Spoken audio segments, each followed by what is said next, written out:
22 y seguimos conversando con nuestro invitado. Estamos hablando del glaucoma y de las causas del mismo. El doctor Rodolfo Pérez está con nosotros y decíamos que hay causas que pueden causar, qué horror, qué redundante, factores de riesgo para esta enfermedad. Uno es el genético y hay una serie de enfermedades que también propician el glaucoma. El genético es si el papá, la mamá han tenido glaucoma, uno es candidato a tenerlo. ¿Es así? Claro. Bueno, no es 100% hereditario, ¿no? Pero el factor genético es el factor más importante porque existe un gen que se transmite de generación a generación. Entonces, esto no se transmite a todos los hijos, pero muchas veces gran parte de los hijos puede tener esta mutación y puede llegar a tener glaucoma. Otro factor de riesgo, bueno, es los problemas vasculares, porque como hablé al inicio, el glaucoma en el cual la presión no sube mucho, tiene más un problema vascular, falta de irrigación en el nervio óptico y por lo tanto disminución de las fibras en el nervio óptico. Después otros factores de riesgo, las migrañas, por ejemplo, también es un problema vascular, la miopía elevada, la diabetes. Y en Estados Unidos hicieron un estudio, entonces incluyeron la raza negra. ¿Por qué? Porque hay más prevalencia de glaucoma en la raza negra. Pero acá en los latinos, digamos, en nuestra población, es un poco más todavía el glaucoma. Todavía. O sea, debería ser un factor de riesgo adicional, ¿no? Entonces, esos son los factores de riesgo. Pero el más importante yo creo que es el factor genético.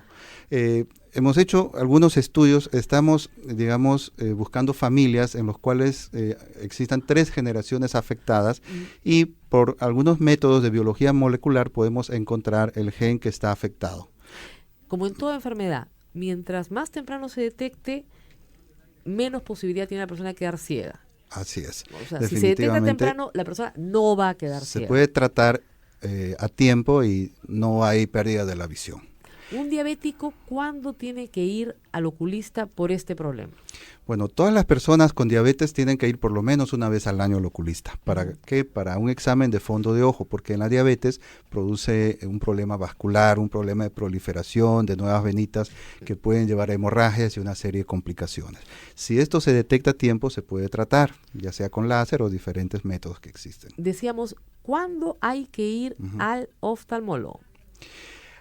Se recomienda por lo menos una vez cada año o cada 2 años. Si hay factores de riesgo, digamos genéticos, se recomienda a partir de los 35 años ir por lo menos una vez al año al oftalmólogo para examen de fondo de ojo y toma de presión. El hecho, y quiero recalcar... ¿A partir de qué edad? A partir de los 35 años. A partir de los 35 años. Que es más frecuente el glaucoma de ángulo abierto del adulto. Ahora, algo que quisiera indicar acá es que una buena agudeza visual de lejos no excluye el glaucoma. Uno puede tener 20/20 y tener un glaucoma avanzado. Por eso es que si uno va solamente para que le midan la vista... Hay mucha gente que va al técnico de la óptica para que le midan la vista. Puede tener un campo muy reducido, tener un glaucoma muy avanzado y tener 20/20 de visión. Por supuesto que puede tener dificultades al movilizarse porque hay pérdida del campo visual. ¿Un buen oftalmólogo puede detectar otras enfermedades como la diabetes, por ejemplo? Bueno, más que la diabetes, lo que pasa es que la diabetes ocurre, digamos, produce retinopatías. Pero también, por ejemplo, a veces como hay un aumento de la glucosa, el cristalino, que es el lente natural, tiende a aumentar su diámetro antero-posterior y el paciente de pronto se vuelve miope de un día para otro. Y es una anécdota, un amigo que fue noveo me dice, le tomó una refracción, tenía digamos un -3, un año atrás no tenía nada. Se hizo un examen de glucosa y salió pues una glucosa altísima. ¿Por qué? Porque modifica el diámetro antero-posterior del cristalino y miopiza el ojo. Entonces puede diagnosticarse a través de una miopía súbita. Claro, y lo que pasa es que eso no va a suceder con un técnico que mide la vista. Así es. Vamos a recibir por lo menos una llamada, por lo menos una. Aló, muy buenos días. Aló, buenos días. Sí, la escuchamos, señora. Sí, quería hacer una consulta al médico porque, por ejemplo, mi abuela tiene glaucoma, mi madre tiene glaucoma, y en un examen de rutina en mi trabajo, cuando yo tenía 20 años, me dijeron que tenía la presión ocular del ojo elevada y que era muy candidata a tener glaucoma. Fui al oftalmólogo y me hizo la medición con este aparatito que te echan las gotas y que te ponen, no la del aire, ¿no?, sino el otro, y me dijeron, efectivamente usted tiene glaucoma. Entonces yo tenía en esa edad 20 años.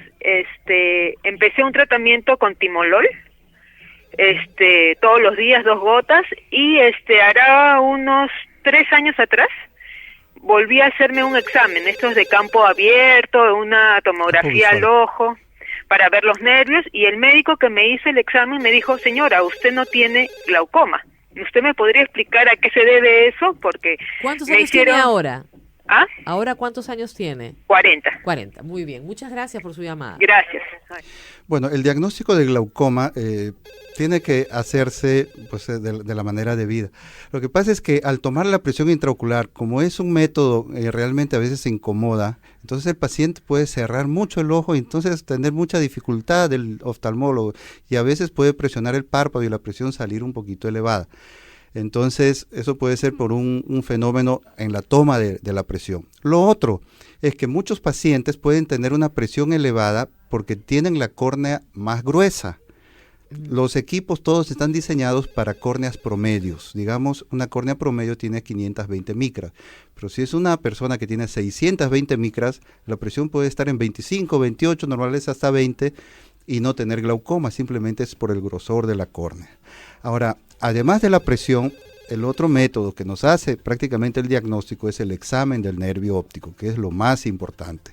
Puede ser una simple hipertensión ocular. El paciente puede tener 30 de presión y no tener glaucoma. ¿Por qué? Porque no tiene daño en el nervio.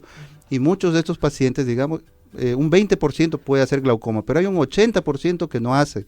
Entonces, ¿qué hacer? Simplemente controlándolo periódicamente nosotros podemos saber. Ahora, si tiene un factor de riesgo familiar, el abuelo, la mamá, entonces definitivamente cada año tiene que hacerse un monitoreo, presión intraocular, capa de fibras nerviosas y examen de nervio óptico. Es posible que haya tenido un mal diagnóstico, las gotas no le hicieron ningún daño, claro. y años después se le detecta que no tiene o el glaucoma. No es que se haya curado del glaucoma, ¿no es cierto? Sino que simplemente no lo tuvo nunca.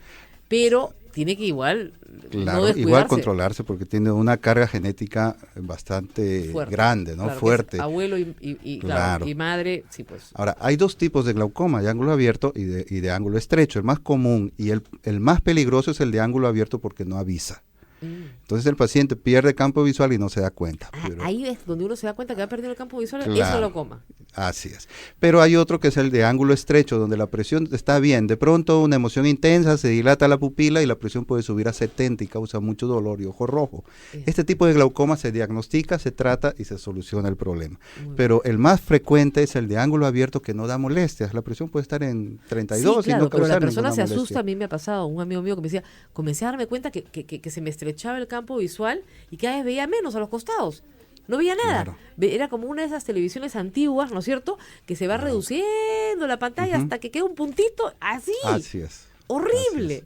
Bueno, ahí está uno en problemas, ¿no? Claro, ya es un glaucoma avanzado y lo único que se puede hacer es preservar ese puntito de visión que queda. No podemos mejorar el campo visual. Qué horror. Por eso el diagnóstico tiene que ser muy precoz y tratarlo a tiempo. Muy bien, muchísimas gracias al doctor Rodolfo Pérez Grossman. Creo que estos consejos han sido muy claros y muy prácticos y nos tenemos que despedir de él y de todos.